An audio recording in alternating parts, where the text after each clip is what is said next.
It is 8:14 right now. The murky relationship between the U.S. and Ukraine continues. President Trump is pausing all U.S. military aid to Ukraine.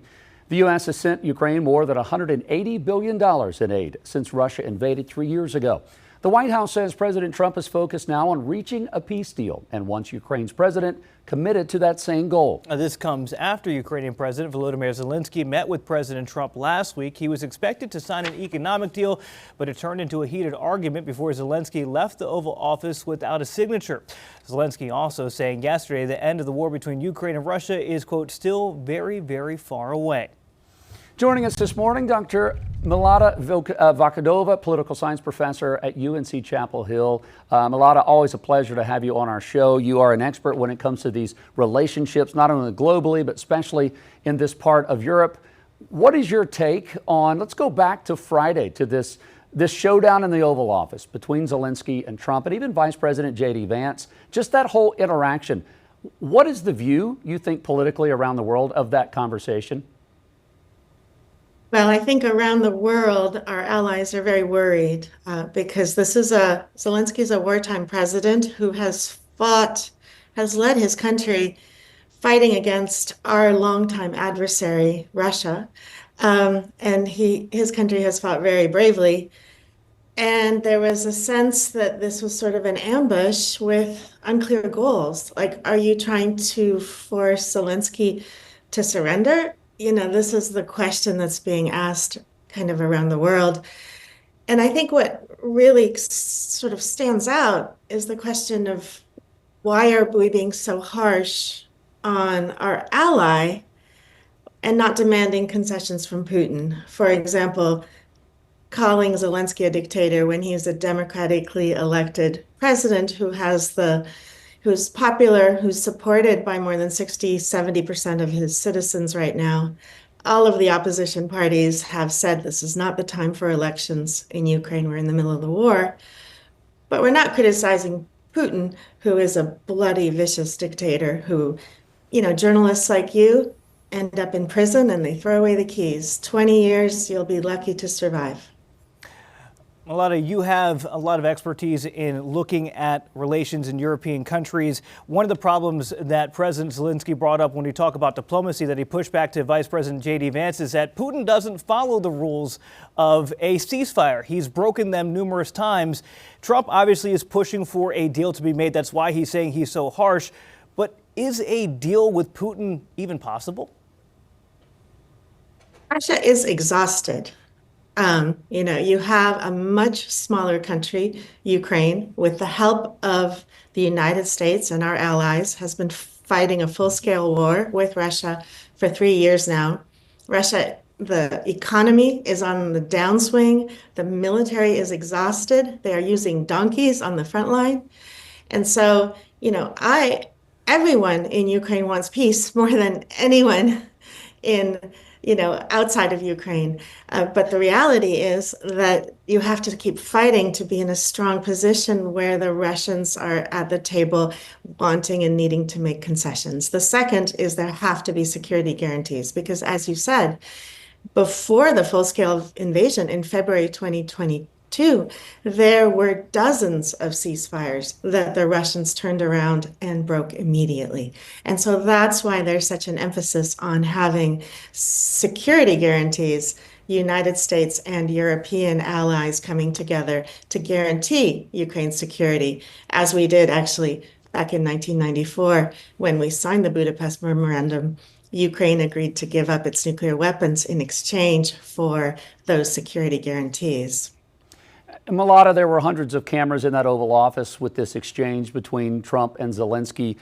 Many think this should have been a private conversation and not a television moment. Regardless of that, we know that Trump is known for literally the art of the deal. It may be messy on the surface, but he's working to get a deal. Is that possible? And with him pausing this military aid as of yesterday to Ukraine, could that just be one step in a process?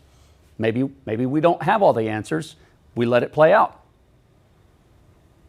I would love to see a deal, but a deal has to bring Putin to the table and hold him accountable.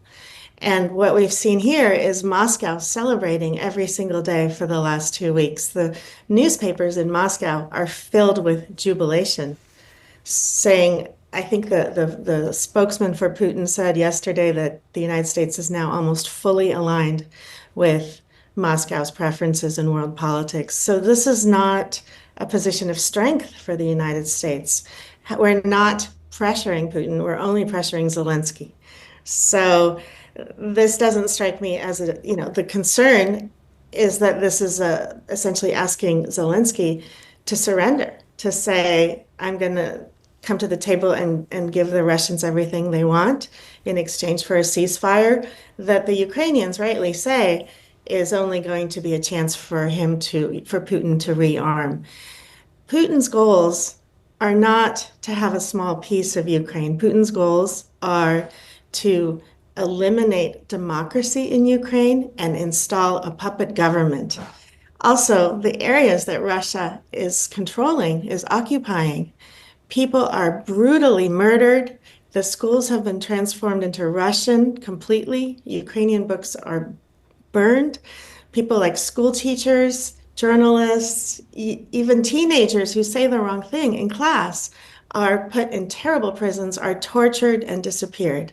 And so a lot of Ukrainians don't want to leave, tens of thousands, hundreds of thousands of Ukrainian citizens under such terrible conditions. It's not the land that the Ukrainians are fighting and dying for, it's the people. And so we need to be tougher on Russia. That is my takeaway. If we want to bring these sides to the table, we now have comments about sanctions being lifted from Russia. Again, we're giving Russia everything. And that is just emboldening Putin. How hard is it to have the conversation in terms of the public perception over the war in Ukraine between Ukraine and Russia when we're getting information wrong from the Oval Office? We talk about the aid that we sent over there, around $180 billion. Trump has said $350 billion.